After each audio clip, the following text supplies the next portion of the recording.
Hi hello నమస్తే welcome to our channel. నేను మీ చార్మి.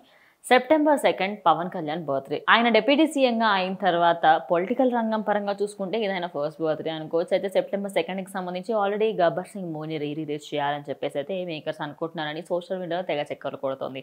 దీనికి సంబంధించి కొత్తగా ఇప్పుడు కూటమి ప్రభుత్వంలో ఉన్న నాయకులందరూ కూడా ఇటు పవన్ కళ్యాణ్ని సర్ప్రైజ్ చేసేందుకు అయితే ముందుకు వస్తున్నారు. ఇక ఆయన పర్యావరణం శాఖకు సంబంధించి కూడా ఆయన అటు మినిస్టర్గా ఉండడంతో ఆయనకి సంబంధించి రీసెంట్గా జరిగిన ఒక మీటింగ్లో అయితే నాదెండ్ల మనోహర్ మాట్లాడుతూ ఆయనకి సంబంధించి మేము ఎక్కడెక్కడైతే హైవేలు ఉన్నాయో అక్కడ కార్నర్స్లలో అదేవిధంగా మధ్యలో ఎక్కడైతే మధ్యలో బ్రిడ్జ్ ఉంటుంది కదా, ఆ బ్రిడ్జ్ పైన కూడా మేము ప్రతి ఒక్కటి కూడా మొక్కలు నాటే ప్రయత్నం చేస్తున్నామని, అదేవిధంగా రాష్ట్ర ప్రధాన రహదారులలో అదేవిధంగా ఏరియాలలో ఎక్కడెక్కడైతే మొక్కల అవసరం ఉందో అక్కడక్కడ ఖచ్చితంగా మేము మొక్కలను నాటుతామని, రాష్ట్ర ఉప ముఖ్యమంత్రి జనసేన అధినేత అయినటువంటి పవన్ కళ్యాణ్ పుట్టినరోజు సందర్భంగా శ్రేణులు అటు ప్రజా శ్రేణులు అదేవిధంగా ఇటు కూటమి ప్రభుత్వంలో ఉన్న వాళ్ళు జన సైనికులు అందరూ కూడా మాట్లాడుకుంటూ ఉన్నారు.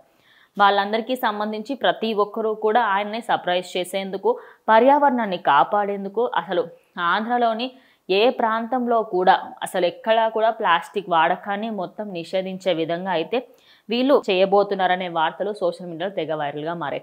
ఇక నాదెండ్ల మనోహర్ మాట్లాడుతూ ఆయన బర్త్డే సందర్భంగా మేము చేయాలనుకుంటుంది ఏంటి అనే విధంగా ఆయన చెప్పిన వ్యాఖ్యల్ని ఒకసారి చూద్దాం. ప్రజెంట్ ఇప్పుడు గ్రీన్ ఆంధ్ర భాగంగా సామాజిక అటవీ శాఖ విభాగంలో ఉన్న మొక్కల్ని తీసుకొని ఎక్కడెక్కడైతే అవసరం ఉందో అక్కడక్కడ పెడుతూ వస్తున్నారు.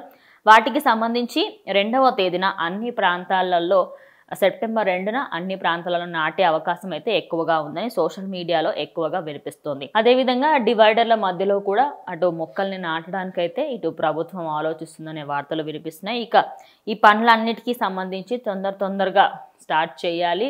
అటు జన సైనికులు అదేవిధంగా ప్రతి ఒక్కరికి కూడా ఆల్రెడీ వచ్చి మీరు ఇందులో భాగస్వాములు కావాలి అని చెప్పి కూడా ఆయన చెప్పడం జరిగింది. ఇక సోషల్ మీడియాలో ఎక్కడ చూసుకున్నా కూడా సెప్టెంబర్ 2కి అటు నాదెండ్ల మనోహర్ అదేవిధంగా అటు జన సైనికులు మరియు కూటమి ప్రభుత్వం ఇవ్వబోతున్న సర్ప్రైజ్ అంటూ సోషల్ మీడియాలో అదేవిధంగా అటు పొలిటికల్ రంగాలలో వినిపిస్తున్న వార్త.